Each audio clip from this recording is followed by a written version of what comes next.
Hey everybody, good Friday morning. Good weekend to you. It's the weekend. I know I look a little rough this morning. I should have combed my hair or something. I look rough, don't I? You know what? When you wake up looking rough, you know what that means? It means you slept hard. It's good to sleep hard. I did. I slept hard last night. Anyhow, the Morning Post, everybody. It is 7:11 here on a Friday morning. The air is kind of still sitting out here. I'm sitting out here having my coffee. uh, Getting my day started. Gonna probably have a pretty full day today. Come on, get up. Love y'all. Hope you're doing okay. Uh, Keep your chin up. Whatever you're going through, come on, you'll be all right. It'll be all right. Rarely, the Morning Post, rarely do Ava and I walk through Cabbagetown after 10 at night. When the sun goes down on our side of town, I'm usually done by about 9 o'clock every evening and heading to bed. Of course, I like to go to bed and play on TikTok for like an hour or so, or scan through my phone. Or I get where I don't really watch TV that much no more. Too much bad news out there, y'all. Not that I avoid that. But Ava had left her ear pods while having lunch earlier in the day over at the Carroll Street Cafe. So we rode over to get them and had a bite to eat while we were there. 9:30, that's too late to be eating. You know, I ate a little pear and gorgonzola salad with no protein on it. It's too late to be eating. But she was hungry. I told her while we were waiting on the food, would you please let me get old by myself before you start trying to act like an old person? She seems more forgetful than I am. She said, I have always told you that I'm a 78-year-old woman in a younger body. I'd say 88, but I digress. She does. She's very forgetful. I think it's because people's got too much going on. They ain't paying attention. Do we walk in two worlds? The reason it is so easy to step in between other worlds is because our brain is always at intersections. Don't y'all feel that?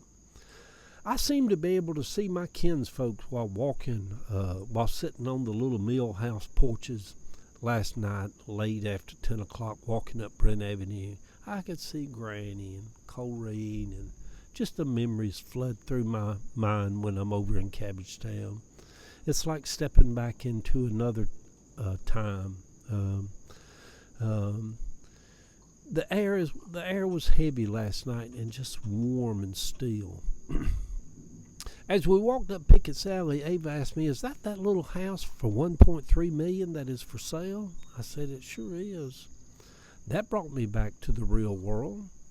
But is the other world not real? I think it is. It's real to me.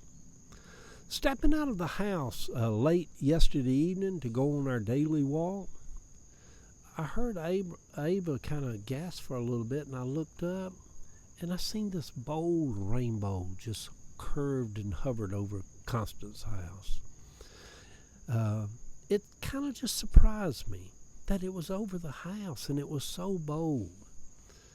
And it just made me want to start crying. I just felt all these emotions just coming up through me, just out of the blue, for no reason other than a rainbow was just in the sky. Do we carry tears with us throughout life? Do we just accumulate them as we go along, and we hold them, and then at just certain moments they say hello? Do we carry emotions with us? Do we pack them away, our emotions, and then at the right moments we allow ourselves just to feel all of it? I kind of felt like that yesterday afternoon. Why did it make me emotional? Do we tend to put off our emotions and they just ride along with us through life? Where did the tears come from?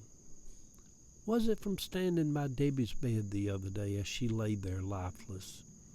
Do we carry things with us? Do rainbows free us for a moment to just let go and to feel things? Paul said, for those of you who are spiritual, let them restore others. Does feeling spiritual make us more emotional? Have more empathy for others? For ourselves? It always has me. I've rarely ever went to an altar where I didn't weep. And it's not a weep of sadness, it's a weep of emotions. Emotions, for many of us, come with tears. It's feeling spiritual when our humanness and our spirit, soul, for a moment, are just both in perfect balance. In those moments, we can see Granny sitting on the porch.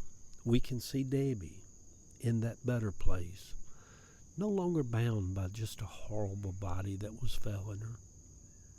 Did the writer about Noah and the rainbow tap into something much deeper when he told about how God would put a rainbow in the sky? And when we would see it, it would just remind us that everything is going to be all right. I think maybe so. Good Friday morning, sweet people. It is the weekend. They say there's a heat wave supposed to be starting Sunday. My God, how much hotter can it get? When it looked like the sun wasn't going to shine anymore, the old writer wrote with ink and quill, God put a rainbow in the sky. Yeah. The picture over on Facebook, Ava and out on our evening walk in this big old beautiful rainbow, just kind of followed us through Jefferson Park. Was speaking to me and still speaking to me this morning. Look at me, sitting here about to cry. Still speaking to me this morning. When it looked like the sun wasn't going to shine anymore, God put a rainbow in the sky. Love y'all.